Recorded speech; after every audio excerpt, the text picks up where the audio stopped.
When the first light fell on the dry grass and thorn bushes, Kira, a mother civet, peeked out from the small burrow under an old acacia tree. Behind her were two clumsy little cubs, so small that every step they took on the open ground could be a mistake.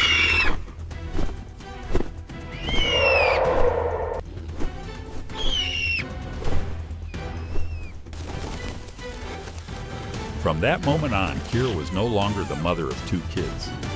It only had one baby to protect with all the strength it had left.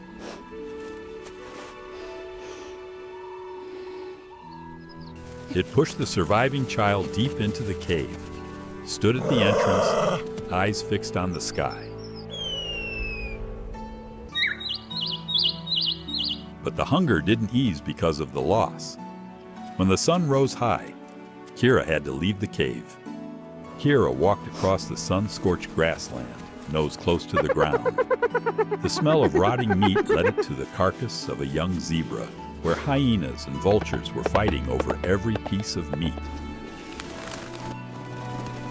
Kira didn't rush in. It stayed low, waiting for a gap.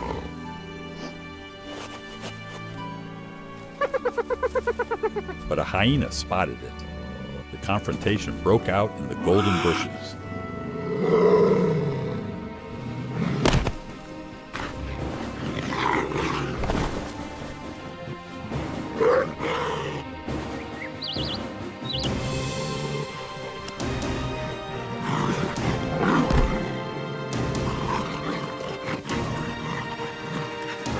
When the hyena hesitated, Kira stepped back, still baring its teeth, then left the dangerous place. It had no flesh, but it was still alive. It went to the cracks in the ground, digging with its two front legs until the red soil puffed up into dust. A larva nest was revealed. Kira quickly ate a few to get some energy, then held on to the bigger portion to take back. At the cave entrance, the little one crawled out to greet her. The day wasn't over. Kira went again. It followed the smell of snakes across the rocky ground and found a secretary bird stomping repeatedly around a venomous snake. Kira hid behind the rock, waiting.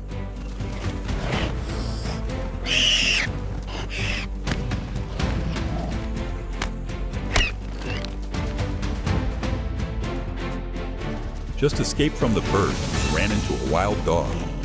The thief lunged, trying to snatch the snake from Kira's jaws.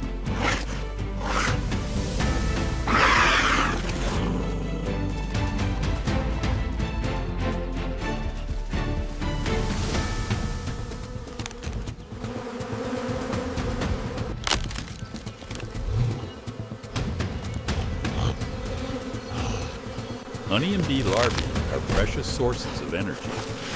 It eats quickly, takes a big bite of wax, rolls through the sand to shake off some bees, and then runs back to the nest.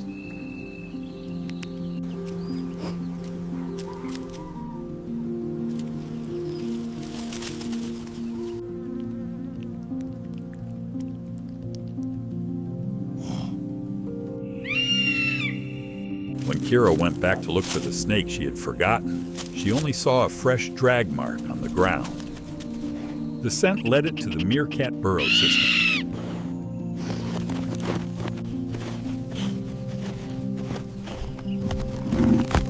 Kira has claws and stamina, but the meerkat group has an entire maze. This time, it fails. The next morning, Kira took the young one outside. It wasn't just about getting food anymore. This was their first survival lesson.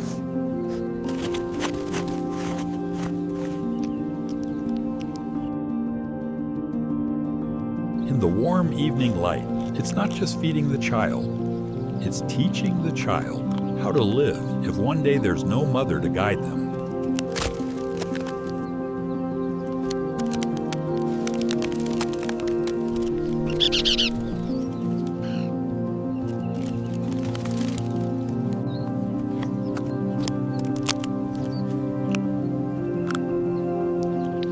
Then the wind changed direction. Kira suddenly stopped. From the dry grass, the young one that had been caught by the eagle slowly appeared. Kira stood between the two of them, looked up at the sky one last time, then used her body to shield both of them, leading them back to the cave. In nature, no victory is ever completely perfect. A meal can be stolen, a hunt can fail, a child can disappear into claws, and then suddenly find its way back. Kira isn't stronger than all the enemies around her. She's just more persistent than pain, clearer-headed than hunger, and never stops returning to her child. The savannah shows no mercy, but it's precisely in that harshness that maternal instinct becomes one of nature's quietest strengths. Protecting wildlife is about protecting stories like these, where fragile life keeps moving forward under the African sky. The honey badger may be small, but it is one of the toughest animals in the wild. It does not have the size of a lion, the speed of a cheetah, or the wings of an eagle. Instead, it survives through strength, courage, and incredible endurance.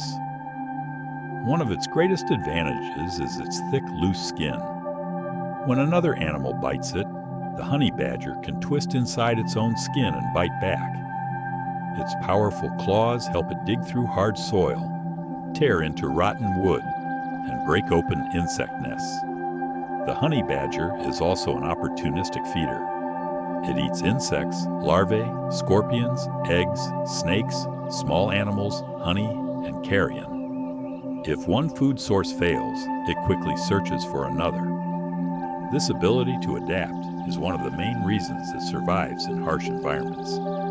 But the honey badger is not invincible. Snake venom, bee stings, larger predators, and exhaustion can still threaten its life. Its fearlessness is not magic. It is a survival strategy. It fights when it must, retreats when the risk is too high, and keeps moving when hunger demands it. For a mother honey badger, survival becomes even harder. She must feed herself, protect her cubs, and teach them how to find food, avoid danger, and use their instincts. The honey badger does not rule the savannah, but it refuses to give up. Small, dusty, and fearless, it reminds us that in nature, survival does not always belong to the biggest animal. Sometimes it belongs to the one that can endure the most and keep going. If you want to see more powerful wildlife stories like this, follow the channel and stay with us on the next journey into the wild. Every animal has a story of survival, and every story reminds us why nature is worth protecting. See you in the next episode.